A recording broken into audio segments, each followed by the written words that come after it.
এখন আমি ভগ্নাংশ রিলেটেড কিছু উৎপাদক বিশেষ নিয়ে আলোচনা করব।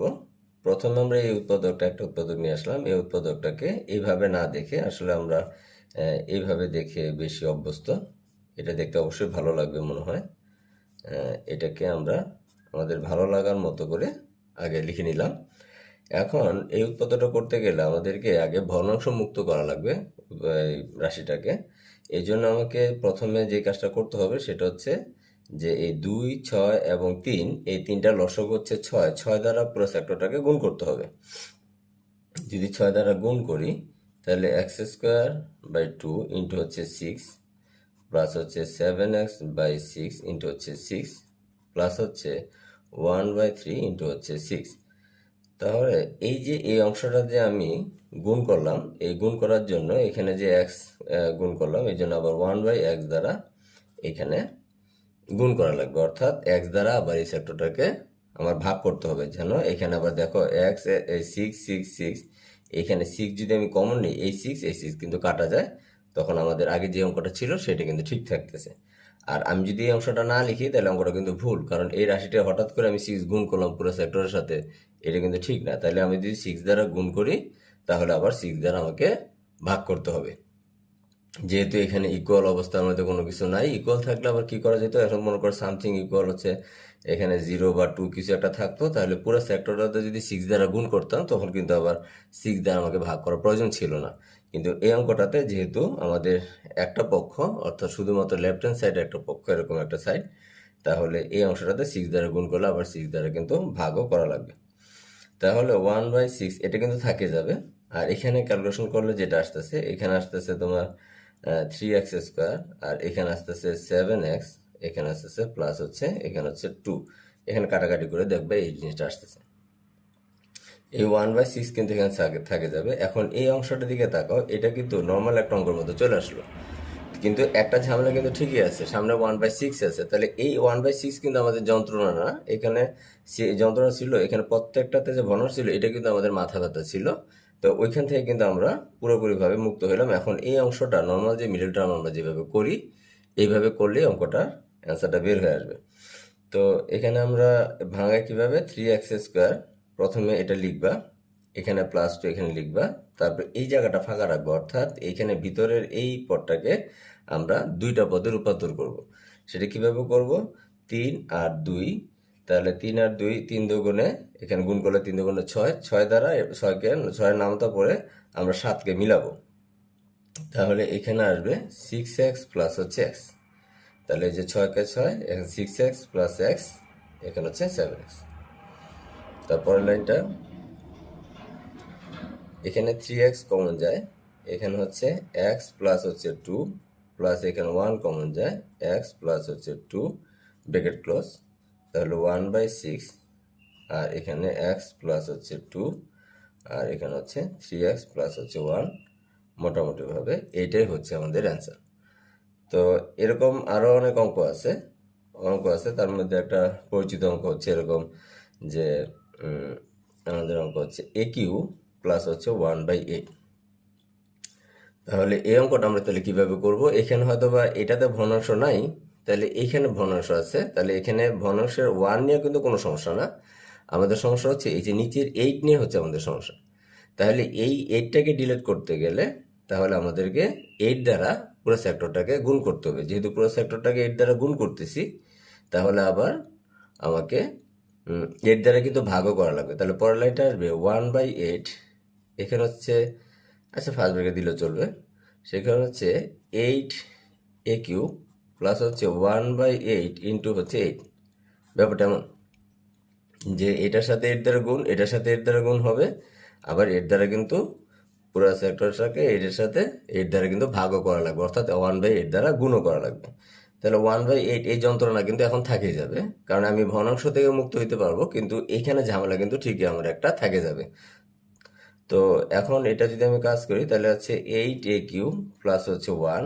এখন দেখো এটা সুন্দর একটা সূত্র পড়ে আছে,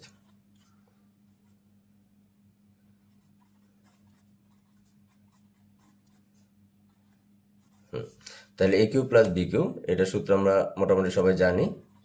তো সূত্র আমি অ্যাপ্লাই করতেছি, 2A প্লাস হচ্ছে 1 তারপর হচ্ছে 2a এর উপর whole square minus 2 into 1 plus হচ্ছে 1 এর উপর হোল স্কয়ার ব্র্যাকেট ক্লোজ।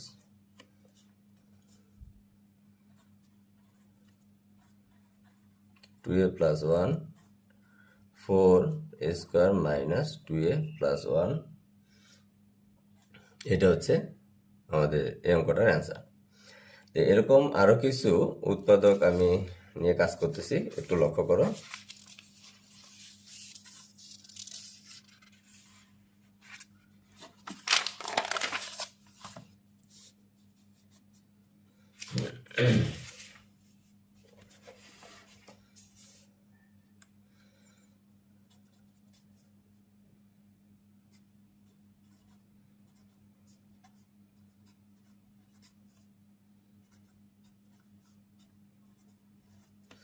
আচ্ছা, এই উৎপাদকটা একটু লক্ষ্য করো। এখানে কিন্তু ওই প্রথম আগের পেজে যে প্রথম উৎপাদকটা লিখলাম সেটার মতো এটা। তাহলে এখানে 2, 2, 4 এবং 9 এখান থেকে আমাকে আগে মুক্ত হইতে হবে। 2, 4, 9 থেকে মুক্ত হইতে হবে, অর্থাৎ এটা ঘনস্বর ফ্রি হওয়া লাগবে। ঘনস্বর ফ্রি হওয়ার লাগে উৎপাদকটা আগে নর্মাল করে নিচ্ছি, সেটা হচ্ছে এক্স স্কোয়ার, এখানে 4 মাইনাস হচ্ছে এখানে এক্স, এখানে হচ্ছে 2 প্লাস হচ্ছে এখানে 2, এখানে হচ্ছে 9। তাহলে এই 2, 4 আর 9 এই তিনটা লসাগু করতে হবে। লসাগু করার নিয়মটা একটা আমরা একটু বলে রাখি। লসাগু আমি কিভাবে চিন্তা করি, এখানে যে লসাগু যে বড় সংখ্যাটা অর্থাৎ 4, 2 আর 9, এই বড় সংখ্যাটার তোমরা এখানে নামতা করবা। বড় সংখ্যাটা কত? 9 9, 9 দুগুণে 18, 3 নং 27, 4 নং 36, এরকমভাবে 4 নং 36। তো আরও নাম তো আছে। তো এর মধ্যে দেখো যে এই সংখ্যাগুলোর মধ্যে কোন সংখ্যাটা সবগুলো দ্বারা ভাগ করা যায়। মনে করো 4 দ্বারা 9কে, 2 দ্বারা 9কে, 9 দ্বারা 9কে এভাবে ভাগ করার চেষ্টা করবা। তাহলে 9 দ্বারা 9কে ভাগ যাবে নিশ্চিত, কারণ হচ্ছে কি যে এই 9 হচ্ছে 9-এরই কিন্তু উৎপাদক। তাহলে 9 দ্বারা কিন্তু অবশ্যই যাবে। 2 দ্বারা যাবে কি 4 দ্বারা যাবে কিনা জানি না, কিন্তু 9 দ্বারা অবশ্যই যাবে, কারণ আমি 9 নামটা পড়ে কিন্তু এগুলো লিখছি। আচ্ছা, তো এখন 9 দিয়ে যেহেতু যাবে, তা 9 দ্বারা চেক না করে আমরা চেক করবো 4 দ্বারা এবং 2 দ্বারা। দেখো 2 দ্বারা কি 9কে যায় না, তাহলে এটা আমাদের অ্যান্সার না, লসাগু এটা হবে না। আবার দেখো 18 আমি নিচ্ছি, 18 যদি নিচ্ছি 9 দ্বারা তো অবশ্যই যাবে, 2 দ্বারা কিন্তু 18কে যাচ্ছে, কিন্তু 4 দ্বারা কিন্তু 18কে ভাগ যায় না, তাহলে 18 এদের লসাগু না। আচ্ছা, এবার 27কে নিচ্ছি, 27কে নিচ্ছি 9 দ্বারা 27কে অবশ্যই যাবে, কিন্তু 2 দ্বারাও যাবে না, 4 দ্বারাও যাবে না, তাহলে এটাও না। আবার 36 দেখো 9 দ্বারা অবশ্যই তো যাবে, কারণ 9-এরই আমি নামতা থেকে এটা নিয়ে আসছি। 9-এরই গুণিতক এগুলা, অর্থাৎ এই সংখ্যাগুলো হচ্ছে 9-এর গুণিতক, তাই 9 দ্বারা অবশ্যই যাবে। 2 দ্বারা কিন্তু 36কে যায়, 4 দ্বারা 36কে যায়, তাহলে 36 হচ্ছে লসাগু। এই 36 দ্বারা পুরো সেক্টরটাকে গুণ করতে হবে। তাহলে 4x স্কোয়ার ইন্টু হচ্ছে 36 মাইনাস হচ্ছে x/2 ইন্টু হচ্ছে 36, তারপর হচ্ছে প্লাস 2, এখানে হচ্ছে 9 ইন্টু হচ্ছে 36।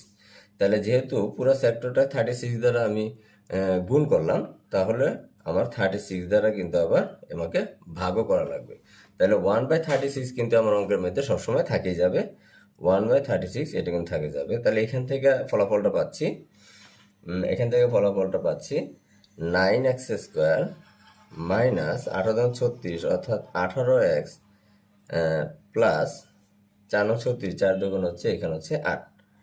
আচ্ছা, তাহলে 1/36 থাকে যাবে। এখন এই অংশটা নর্মাল মিডল টার্ম আমরা করব। এই অংশ নর্মাল মিডল টার্ম করলে আসবে 9x স্কোয়ার, এই মাইনাসটা লিখবা, এই প্লাস 8 এখানে লিখবা, মানে এইটা এই চিহ্নটা মানে এটাকে লিখবা, তারপর পরের চিহ্নটা লিখবা, তারপর পিছনের 8কে এটা লিখবা, আর পিছনের 8-এর আগে যে চিহ্ন সেটাকে লিখবা, মাঝখানেটা তুমি সবার শেষে লিখবা। তবে এই অংশটা যে সবসময় ফিক্সড থাকবে, কিন্তু এই অংশটা ফিক্সড রাখবার কি, অনেক সময় এটা এলোমেলো করা যাবে, কিন্তু এইভাবে অঙ্কটা করলে তোমার জন্য ইজি হবে যে এই দুটো অংশ ঠিক রাখে, মাঝখানটা এখন তুমি কি হবে সেটা নিয়ে এখন ভাবো। তাহলে আমাদের 8 নং হচ্ছে 72, 8 নং 72, 72কে ভাঙে আমাকে 18 বানাতে হবে। 72কে মানে 18 বানাতে হবে, তাহলে হচ্ছে 6 12 72, তাহলে হচ্ছে 12x আর হচ্ছে মাইনাস হচ্ছে 6x। তাহলে পরের লাইনটা আসবে, এখন আমি যদি কমন নেই, এটা কমন যাবে হচ্ছে 3x, তাহলে থাকতেছে 3x মাইনাস হচ্ছে 4 মাইনাস এখানে যদি 6